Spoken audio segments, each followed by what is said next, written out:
Привет, Daniel. Привет, Аня. Aujourd'hui, on va parler de tes erreurs les plus fréquentes, des erreurs des francophones en général, les plus fréquentes. Давай. Le numéro 1, c'est нормально. Нормально, en russe, est utilisé pour dire ça va, Ça va. bien, voilà, хорошо, нормально, comme il faut, correctement. Ça ne veut pas dire, tu sais, normalement j'aurais dû y aller, mais j'ai pas pu, voilà. Donc dans ces phrases-là, s'il vous plaît, нормально, ça va pas. Не подходит. Не подходит. Ça veut pas dire normalement, quoi. Parce que ça ne veut pas dire normalement. Par quoi est-ce que tu pourrais remplacer ce normalement? En principe, j'aurais dû y aller, mais j'ai pas pu. Non. En principe, on aurait dû partir, mais quelque chose est arrivé, on n'a pas pu. Donc, on peut en russe dire в принципе. В принципе, en principe. В принципе. В принципе. По идее. В принципе. По idée. Dans l'idée. Dans l'idée, j'aurais dû, mais j'ai pas pu. Etc. Quand est-ce que tu dis encore normalement? Normalement peut aussi vouloir dire habituellement. Habituellement, по-русски как? Обычный. Обычно, да. Обычно. Обычный adjectif, обычно adverbe. Обычно мы ходим по вторникам в театр. Habituellement, normalement, le mardi, on va au théâtre. Voilà, donc, нормально, dans ces conditions-là, non pas как дела, нормально, tout va bien, ou est-ce que tu peux faire ça comme il faut, pour les perfectionnistes. Ты можешь сделать это нормально? Est-ce que tu peux faire ça comme il faut, correctement? Нормально. Ou как дела? Souvent, c'est vrai, les Russes disent нормально pour dire ben oui, ça va, tout va bien, нормально. On passe au numéro 2, quand vous parlez de votre apprentissage du russe. Bon, изучаю русский, on en a déjà parlé dans une vidéo. Retrouvez-la bien. Изучаю русский, ça veut dire j'étudie le russe. C'est vraiment pour les gens qui ne font pratiquement que ça dans la journée. Voilà. Normalement, c'est bien de dire по идее. Normalement, по идее, в принципе, лучше сказать я учу русский. Faut être simple. Я учу русский.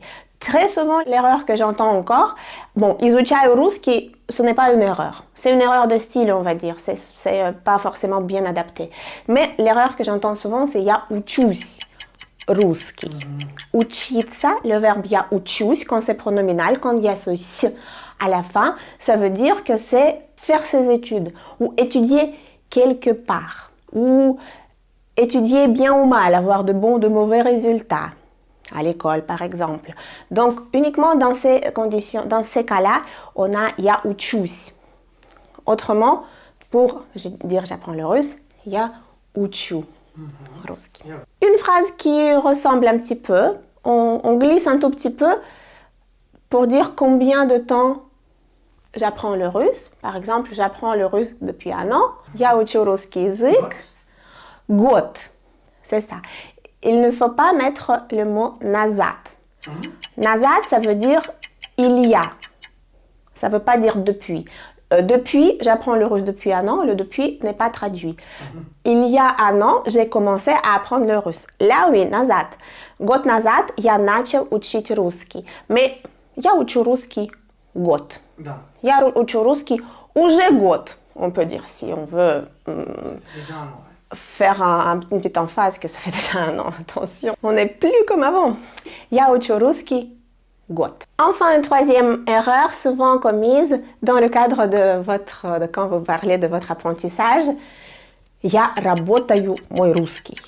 Cette phrase, я работаю мой русский, je travaille mon russe. Bien sûr que toutes les erreurs, elles viennent du fait que on pense en français et non pas en russe. Donc, я работаю мой русский, en russe on ne dit pas comme ça. On dit я занимаюсь русским. Я повторяю русский.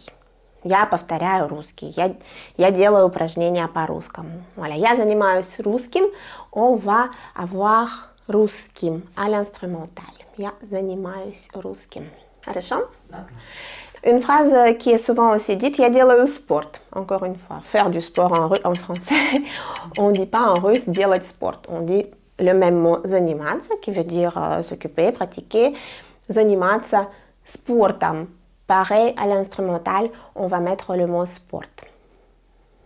Voilà, les 5 erreurs les que j'entends le plus souvent, notamment des élèves qui viennent à ma deuxième formation intermédiaire et qui n'ont pas fait la première, là où on écoute beaucoup, on s'imprègne beaucoup des manières de dire des choses toutes simples, notamment pour pratiquer aussi, apprendre et bien ancrer les cas, l'usage des cas, des aspects, etc. Donc je vous dis à bientôt.